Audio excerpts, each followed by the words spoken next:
Assalamu alaikum, dear student.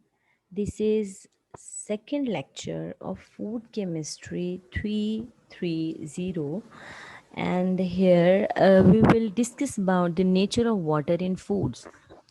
Dear students, I told you earlier that water has a unique property due to hydrogen bonding between the molecules. Intramolecular forces जो है van der Waals forces जो कि specifically hydrogen bonding है, जो एक week bridge बनाती है between the molecules.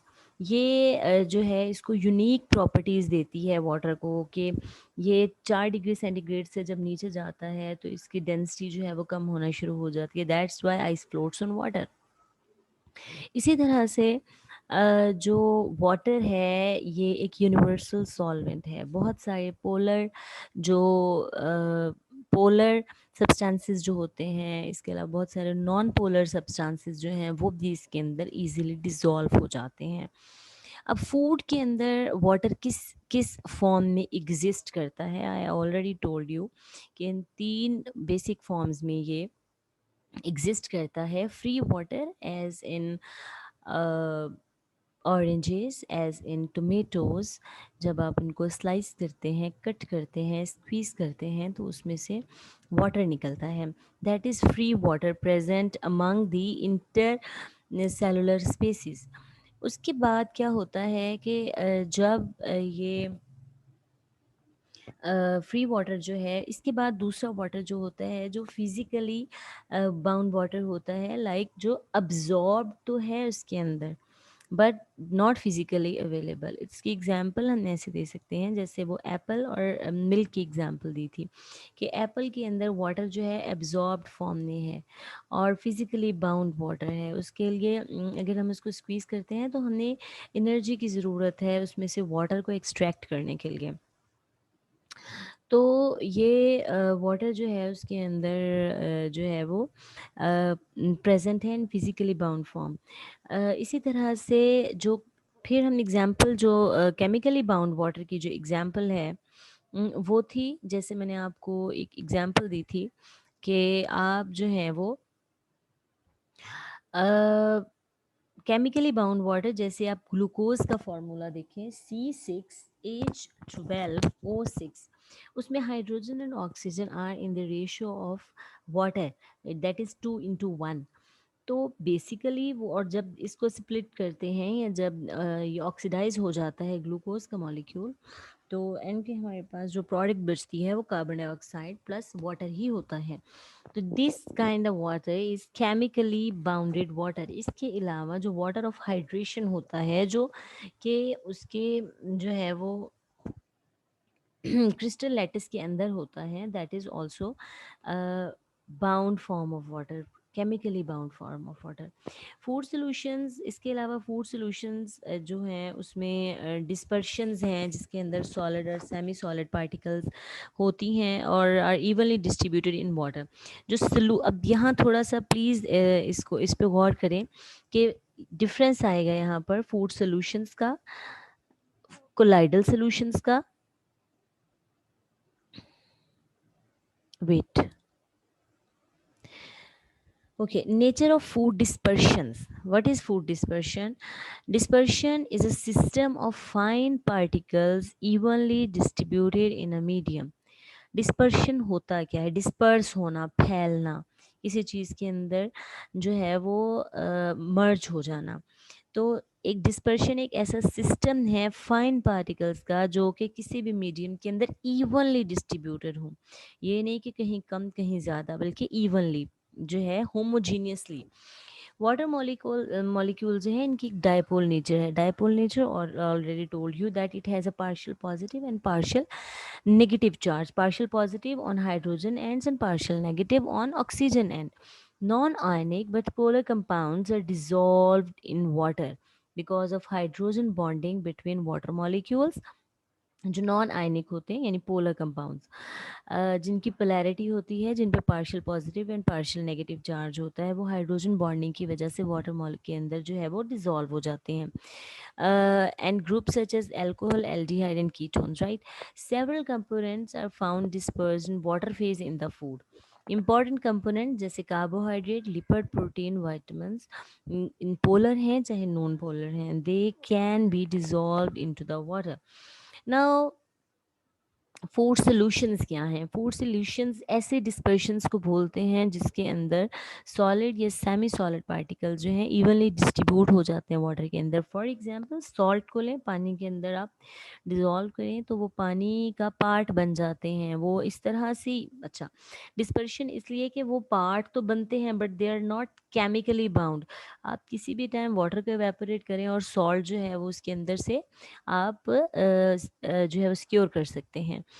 तो सॉल्यूशंस के अंदर वो बेसिकली डिस्पर्शंस होती हैं, वो इवनली डिस्ट्रीब्यूट हो जाते हैं सॉलिड। इसी तरह से शुगर जो है, आप उसका सॉल्यूशन बनाएं, बनाने के बाद अगर आप उसको उसमें से मॉइस्चर रिमूव करते हैं तो आप शुगर को एज सच सिक्योर कर सकते हैं without any chemical change. Okay, colloidal solution are made up of long chain macromolecules consisting of aggregate molecules of proteins and lipids. जो colloidal solutions होते हैं ये लॉन्ग चेन मैक्रो, बड़े बड़े जो मैक्रो मॉलिक्यूल्स होते हैं वो उसमें प्रोटीन्स और लिपिड्स जो हैं वो वाटर के अंदर इस तरह से बाउंड होते हैं कि वो सेपरेट सेपरेट नहीं होते। जैसे सोडियम क्लोराइड है यानी सॉल्ट या शुगर है, उसके मॉलिक्यूल्स इतने छोटे होते हैं कि वो अपनी जम हो जाते हैं वाटर के अंदर और नज़र नहीं आते। लेकिन कुछ ऐसे बड़े मॉलिक्यूल्स होते हैं जैसे लिपिड और प्रोटीन्स के, जो कि अपनी हैयत बरकरार रखते हैं और अपनी जो शेप है वो उनकी सॉल्यूशंस के अंदर नज़र आती है। उनको हम कोलाइडल सॉल्यूशंस बोलते हैं, जिसकी बड़ी अच्छी एग्जांपल हमारे पास केचप है। इसी तरह तीसरी टाइप, एक तो हमारे पास सोल्यूशन हो गया फूड सोल्यूशन, ठीक है, जिसके अंदर इवनली डिस्ट्रीब्यूटेड है। एक है हमारे पास कोलाइडल सोल्यूशन जिसमें वाटर के अंदर लॉन्ग चेन मैक्रोमोलिक्यूल्स जो हैं वो लंप्स बना लेते हैं, अपने स्वेल हो जाते हैं। इसमें कार्बोहाइड्रेट्स भी बहुत सारे आते हैं जैसे स्टार्चेस वगैरह हैं। इम्पॉर्टेंट एग्जांपल जो है वो इसकी केचप है। फूड जेल क्या है कि डिस्पर्स तो होते हैं लेकिन वाटर को एब्जॉर्ब करके एक कंटिन्यूस फेज में आ जाते हैं, ठीक है। Food gel is a type of dispersion that consist of a continuous phase of interconnected particles intermingled with a continuous water phase. कि वो उसमें आपको पानी अलग से नहीं मिलेगा। जो फूड जेल होती है ना, उसमें वाटर जो है वो भी अपनी एक्चुअल जो उसकी फ्लूइडिटी होती है वो खो देता है, और जो आपका फूड पार्टिकल है वो भी अपनी जो है वो एक्चुअल शेप जो है वो खो के एक यूनिफॉर्म सी शेप बना देते हैं, ठीक है। ये इसमें food gel is a type of dispersion that consist of continuous phase है ना, आप स्टार्च लें, उसको पानी में घोल के आप एक बॉइल्ड वाटर के अंदर डालें, आपको वो इतनी कंसिस्टेंसी होगी कि आप उसको, आपको ना उसमें पानी अलग नज़र आएगा ना आपको स्टार्च अलग नज़र आएगा। तो एक कंटिन्यूस फेज बन जाती है जिसमें सॉलिड और लिक्विड में आप फ़र्क नहीं कर सकते कि इसमें सॉलिड आपका स्टार्च कहाँ है और पानी कहाँ है। एक ऐसी कंटिन्यूस फेज होती है of interconnected particles intermingled with continuous water phase, कि वो वाटर की जो फेज़ है उसके साथ इस तरह से जम होते हैं कि वो एक न्यू फेज़ बन जाती है जिसमें दोनों चीज़ें अलग अलग नज़र। कोलाइडल सॉल्यूशन के अंदर आपको लिक्विड फेज़ अलग नज़र आएगी और उसके अंदर जो है वो सस्पेंडेड पार्टिकल्स अलग नज़र आएंगे, जबकि जेल्स के अंदर आपको सस्पेंडेड पार्टिकल नज़र नहीं आएंगे, ठीक है। सोल्यूशन जो है वो ऐसी डिस्पर्शन होती है जो जिसके अंदर इवनली डिस्ट्रीब्यूट हो जाते हैं और लिक्विड फेज़ जो है वो अपने आप को मेंटेन रखती है। कोलाइडल सॉल्यूशन के अंदर लिक्विड फेज़ अलग अपने आप को मेंटेन रखती है और जो सॉलिड फेज़ है वो उसके अंदर जो है वो क्लिंग्ड, मतलब नज़र आते हैं पार्टिकल्स उसके अंदर सस्पेंडेड। जबकि फूड जेल ऐसी होती है जिसमें ना तो वाटर की फेज़ जो है वो प्रॉपर रहती है, ना ही जो हमारा फूड आइटम है उसकी फेज़ रहती है, बल्कि एक नई फेज़ कंटिन्यूस फेज़ बन जाती है जिसे हम जेल बोलते हैं, ठीक है। अब इन तीनों चारों के बाद एक आ जाता है हमारे पास इमल्शन। इमल्शन एक और तरह की डिस्पर्शन है जिसमें दो इमिसिबल लिक्विड्स जो हैं वो डिस्पर्स होते हैं। आप ऑयल को लें और वाटर को लें, आप उनको आपस में जितना मर्ज़ी ब्लेंड कर लें, वो आपस में हल नहीं होते। पानी जो है वो सेपरेट जो है वो नीचे बैठ जाएगा, ऑयल उसके ऊपर फ्लोट करता रहेगा। आप जितनी देर मर्ज़ी उसकी ब्लेंडिंग करते रहें, अनटिल और अनलेस आप उसके अंदर कुछ ऐसी चीज़ डालें जो कि सरफेस टेंशन ऑफ ऑयल जो है उसको कम कर दे, और वाटर के अंदर जो है वो उसको हेल्प करे, एब्जॉर्ब, सरफेस टेंशन कम कर दे। फॉर एग्जांपल, आप ये जो सर्फेक्टेंट होते हैं, जिनको हम बोलते हैं डिटर्जेंट्स, ठीक है, डिटर्जेंट क्या करते हैं, जब भी ऑयल के अंदर आपने वो एक ऐड देखी होगी जिसमें वो चिकनाई की एक लेयर होती है, उसके ऊपर वो एक डिश वॉश लिक्विड का ड्रॉप डालती है, तो वो सारी की सारी चिकनाई जो है वो डिस्पर्स हो जाती है, ठीक है, एक ड्रॉप से। एग्जैक्टली वैसे ही ऐसी चीज़, ऐसा इमल्सिफायर जो कि फैट को जो है उसकी सरफेस टेंशन को कम करके वाटर के अंदर मिक्स होने दे, ठीक है। Emulsion is a type of dispersion in which two immiscible liquids are dispersed, और वो एक कंटिन्यूअस फेज बना दें। पानी जो है वो ऑयल के अंदर इस तरह से जज़ब हो जाए कि वो आपस में कि वो उसकी जो है वो एक ही ऐसे लगे कि जैसे एक सोल्यूशन है, ठीक है। दो तरह की फेजेस होती हैं, dispersed phase, droplets of one, एक लिक्विड के ड्रॉपलेट्स होते हैं, दूसरी कंटिन्यूअस फेज होती है जो लिक्विड होती है, ठीक है। इसकी एग्जांपल है बटर। बटर जो है that is an example of oil, water into oil. Butter में ऑयल की क्वांटिटी बहुत ज़्यादा होती है, लेकिन आपको उसमें कभी भी पानी अलग से नज़र नहीं आएगा, ठीक है, वो उसके अंदर डिजोल्व हुआ हुआ होता है, ठीक है। वाटर इनटू ऑयल, ठीक है, ये बटर जो है ये इसकी डिस्पर्शन है। इमल्शन क्या है कि दो इमिसिबल लिक्विड, पानी और फैट, ये आपस में इस तरह से मिक्स हो जाएं कि ये अलग अलग नज़र ना आए, लेकिन इसमें फैट अपनी हैयत बरकरार रखती है, अपनी आइडेंटिटी बरकरार रखती है।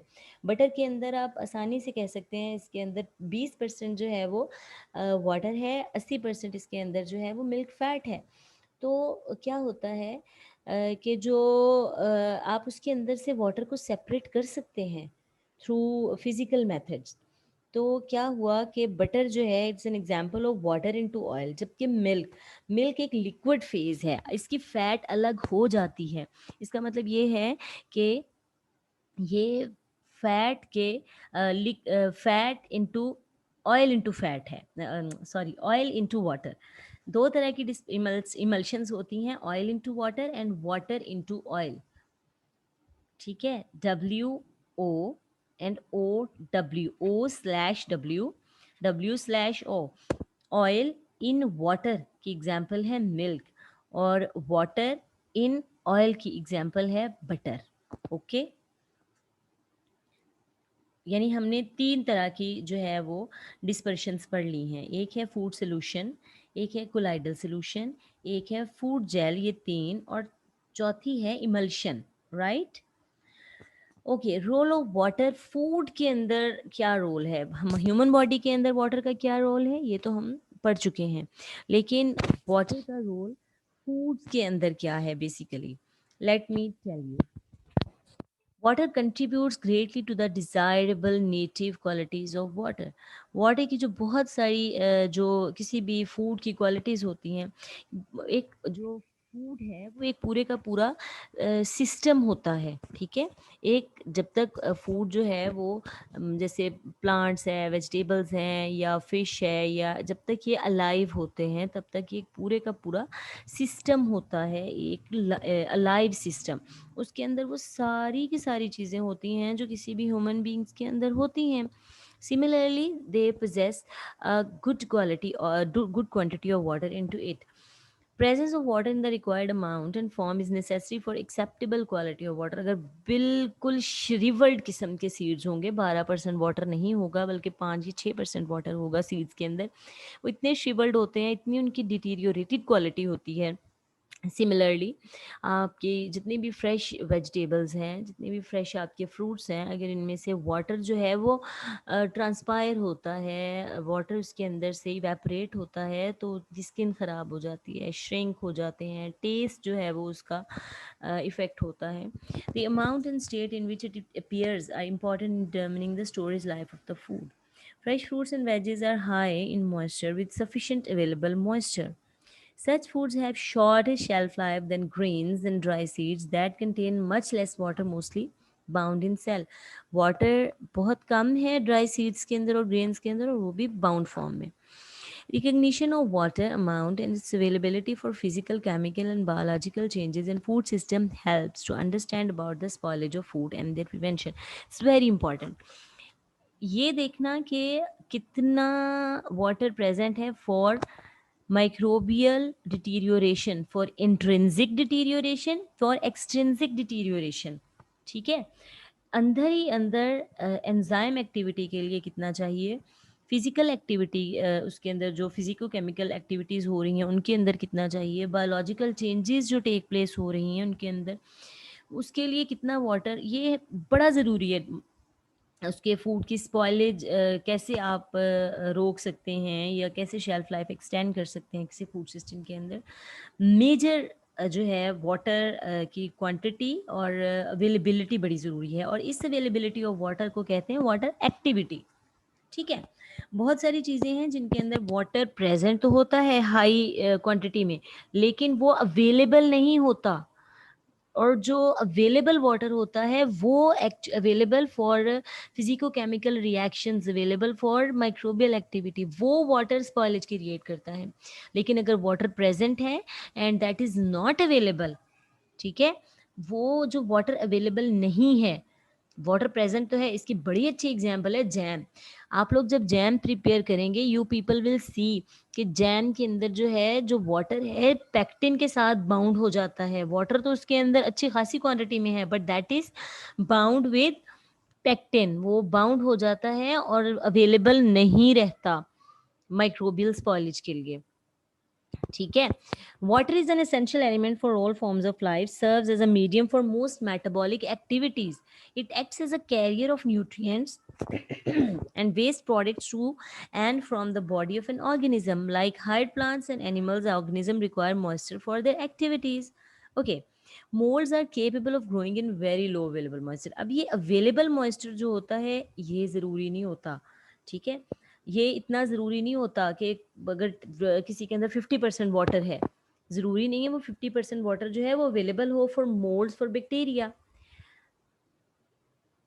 बट अगर ये उसको बोलते हैं हम वाटर, जितना वाटर अवेलेबल ज़्यादा है मीन वाटर एक्टिविटी ज़्यादा है.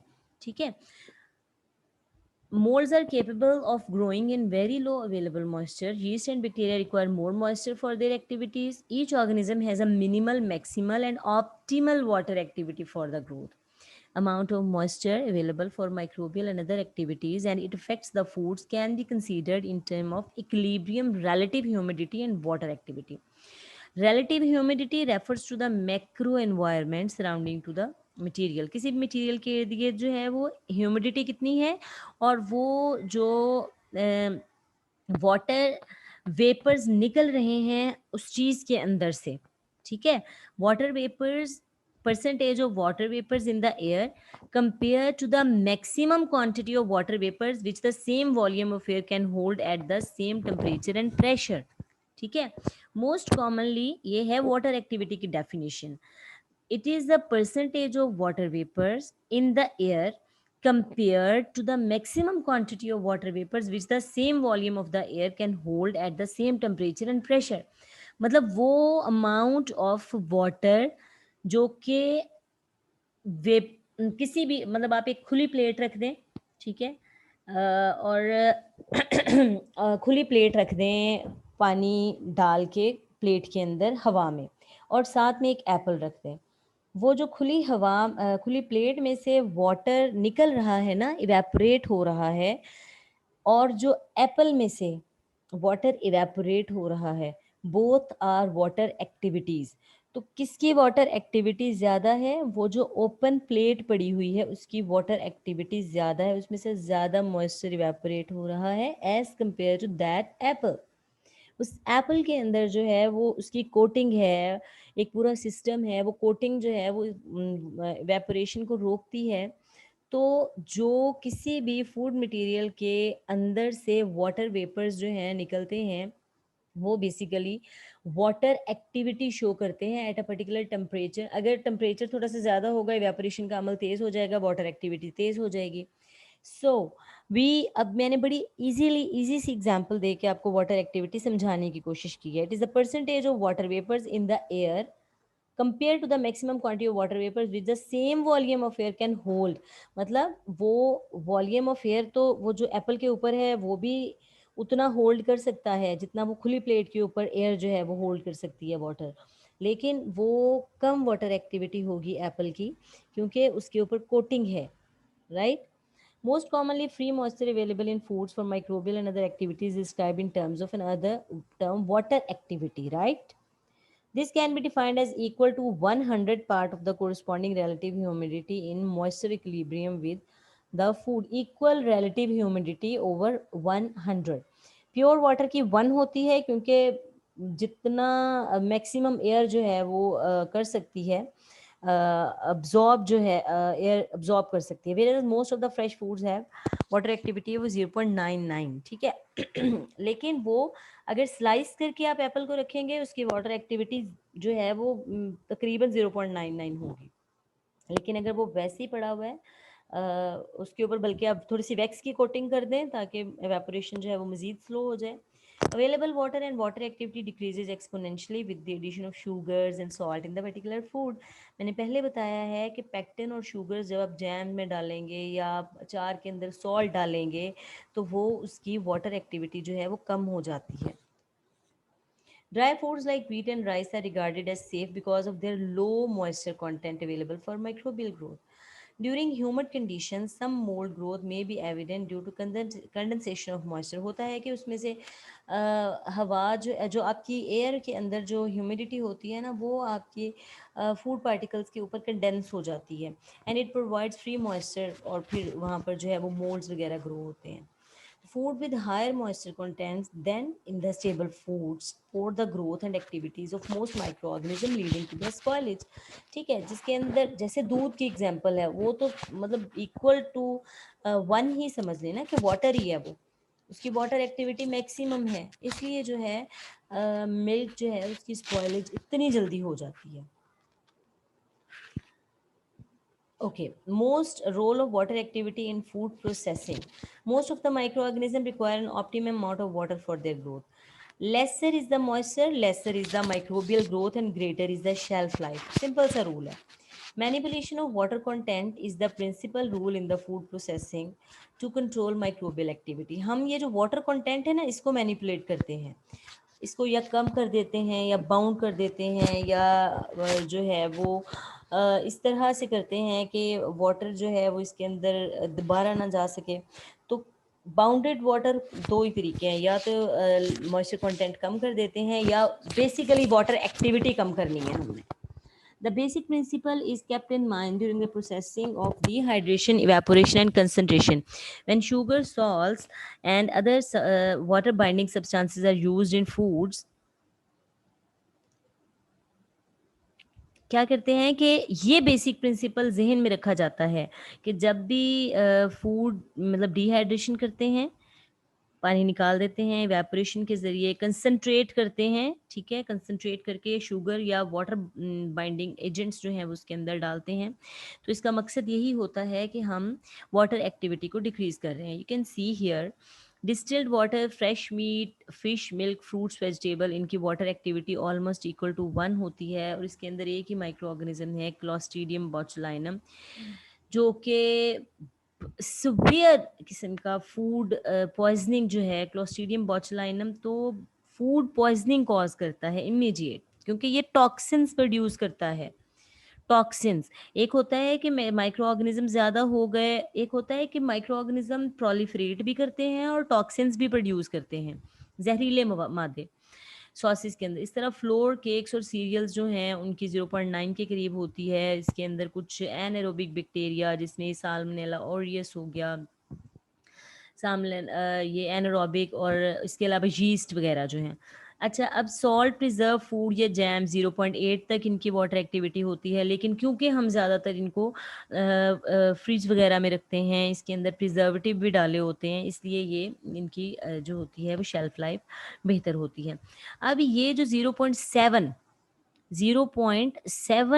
जब इसकी वाटर एक्टिविटी मज़ीद रिड्यूस करते हैं हम, तो यहाँ सिर्फ वो वाले फंगस इसके ऊपर ग्रो करते हैं, ज़ीरोफिलिक। ज़ीरोफिलिक मतलब जो बहुत कम पानी में सर्वाइव कर जाते हैं। ज़ीरोफ़ाइट्स होते हैं ना, वो ऐसे पौधे जो बिल्कुल ही पानी के बिना सर्वाइव कर जाते हैं। तो ऐसे ज़ीरोफ़िलिक फंजाई होती है जो बहुत कम पानी के अंदर जो है वो 0.7 is a very less amount of water activity, ठीक है? यानी यहाँ पे बैक्टीरिया ग्रो नहीं करते, बिल्कुल भी कोई बैक्टीरिया ग्रो नहीं करता। यहाँ फंगस भी वो ग्रो करता है जो ज़ीरोफ़िलिक होते हैं। इसके बाद ड्राइड फ्रूट्स और डिहाइड्रेटेड फूड्स जो होते हैं, इसमें एक्सट्रीमली ऑस्मोफिलिक माइक्रो ऑर्गेनिज्म, ऑस्मोफिलिक जो बहुत हाई कंसंट्रेटेड चीज़ों के अंदर जो है वो ग्रो कर जाते हैं, और मोस्टली ये फंजाई ही होते हैं, ठीक है? ये बेसिकली रिलेशनशिप है, जितनी ज़्यादा वाटर एक्टिविटी होगी, जितनी ज़्यादा इक्वल टू 1 जाएगी, उतना ज़्यादा जो है वो चांसेस ऑफ बैक्टीरियल ग्रोथ ज़्यादा होते हैं, ठीक है? Bacteria high water activity 0.8 water activity तक जो है वो बैक्टीरिया, लेकिन 0.1 0.65 से 0.7 तक जो है वो फंगस, वहाँ बैक्टीरिया ग्रो नहीं करते। कुछ तो इतनी मनहूस फंगस होते हैं कि वो 0.55 वाटर एक्टिविटी के ऊपर भी ग्रो कर जाते हैं। एनी हाउ, ये water activity and growth of micro organism आप मज़ीद अंडरस्टैंड कर सकते हैं कि कोई ग्रोथ नहीं होती 0.4 से 0.5 जो है वो माइक्रोब्स की। ऑस्मोफिलिक यीस्ट जो हैं वो 0.6 से 0.5 वाटर एक्टिविटी के ऊपर, और ज़्यादातर caramel, honey, toffee, breakfast cereal, snack food और फूड पाउडर्स जो होते हैं उसके अंदर चांसेस होते हैं, ऑल्दो बहुत कम चांसेस होते हैं, लेस देन 0.65 पे। ओके, नेक्स्ट है ज़ीरोफिलिक मोल्ड्स जो हैं 0.65 से 0.7 वाटर एक्टिविटी के ऊपर, कैरमल, हनी, टॉफ़ीज़ के अंदर। हेलोफिलिक बैक्टीरिया जो होते हैं वो फ्लोर, सीरियल और नट्स के अंदर, या जिसके अंदर अचार वगैरह जिसके अंदर सोडियम क्लोराइड की कंसंट्रेशन हाई होती है, या फ़िश जो होती है वो ब्राइन्स के अंदर जो है वो सेव करी जाती है, जैम, मार्मलेड। यहाँ पर जो है वो पैथोजेनिक बैक्टीरिया तो नहीं, लेकिन मोल्ड्स वगैरह की ग्रोथ हो सकती है जैम, मार्मलेड के अंदर। फिर जी स्टेफेलोकोकस ऑरियस जो है 0.86 से ज़्यादा अगर होती है तो dried beet, sweet and condensed milk, cereals जिसके अंदर 15% से वाटर हो, वहाँ पर स्टेफेलोकोकस ऑरियस। इसके अलावा most yeast, mycotoxin producing moulds जो हैं ये फिर ऑनवर्ड्स जो है वो सिर्फ बैक्टीरिया ही ग्रो होते हैं, और ये बहुत ससेप्टेबल चीज़ें हैं जिसके अंदर ये ग्रो होते हैं। कैसे कंट्रोल कर सकते हैं? Equilibration with atmosphere of non relative humidity. एक तो हम रिलेटिव ह्यूमिडिटी कंट्रोल करें, वाटर को रिमूवल करें थ्रू डिहाइड्रेशन, सल्यूट्स की एडिशन करें, ह्यूमेक्टेंट्स वगैरह जो कि ह्यूमिडिटी को बाउंड कर लें अपने साथ, और अवेलेबल ना रहे मॉइस्चर, शुगर्स ऐड करें, sodium chloride, polyhydric alcohols, glycerol, sorbitol, propylene glycol. Control loss और gain of moisture in the packaged food. Packaged food के अंदर जो है उनको इसीलिए उनकी सीलिंग्स इतनी अच्छी तरह से की जाती है कि उसको मॉइस्चर, जो एटमॉस्फेरिक मॉइस्चर है, ह्यूमिडिटी है, वो भी नहीं चली जाए उसके अंदर। Predicting food spoilage, the water activity of the solution may dramatically affect the ability of heat to kill a bacterium at a given temperature. This is again जो water activity food spoilage जो है उसकी उसको कैसे predict कर सकते हैं? Water activity किसी भी सॉल्यूशन की जो है वो बहुत इफ़ेक्ट करती है जो आप हीट प्रोवाइड करते हैं किसी बैक्टीरिया को किल करने के लिए एक ख़ास टेम्परेचर पे। ये कितना टाइम रिक्वायर्ड होता है किसी भी फूड के अंदर जो है वो बैक्टीरिया को किल करने के लिए, ये इट्स नेवर टेकन ब्लाइंडली। जैसे आपने माइनर कोर्स में भी पढ़ा था कि इसमें क्लोस्ट्रीडियम बोचुलाइनम की एक ख़ास स्पीशी जो है उसको टारगेट किया जाता है, उस स्पीशी को किल करके देखा जाता है कि ये कितने टेम्परेचर तक किल हो सकती है, और फिर वो टेम्परेचर इम्प्लीमेंट किया जाता है। A population of Salmonella typhimurium is reduced tenfolds in 0.18 minutes at 60 degrees centigrade if the water activity of the suspending medium is 0.995, और अगर water activity उससे कम होगी, ठीक है, तो if the water activity is lower to 0.94, 4.3 minutes are required at 60 degrees centigrade to cause the same tenfold reduction. So अगर water activity ज़्यादा होगी तो it will take less time at the same temperature to reduce the microbial load. The regulation state that commercial sterility can be achieved by the control of water activity and the application of heat. The risk of food poisoning must be considered in low acid foods. वो तमाम food जिनकी pH 4.5 से ज़्यादा होती है, यानी लो acid food हैं, और उनके अंदर वाटर एक्टिविटी ज़्यादा होती है, वो हमेशा फूड पॉइजनिंग ज़्यादा कॉज करते हैं। फॉर एग्जांपल ये फ्रूट्स एंड वेजिटेबल्स जो हैं, पर्टिकुलरली वेजिटेबल्स में वाटर एक्टिविटी भी बहुत ज़्यादा होती है, और इनकी पीएच जो है वो भी 4.5 से तो कम से कम ज़्यादा ही होती है, इसलिए दे आर मोर। इसीलिए आप बच्चों ये जो आप खाते हैं cucumbers वगैरह, most of the time people get infected, their stomach get infected when they ingest this kind of veggies. Okay, this was all about today's lecture. Thank you very much, and listen this very carefully. I will come online and will take your questions. Thank you very much.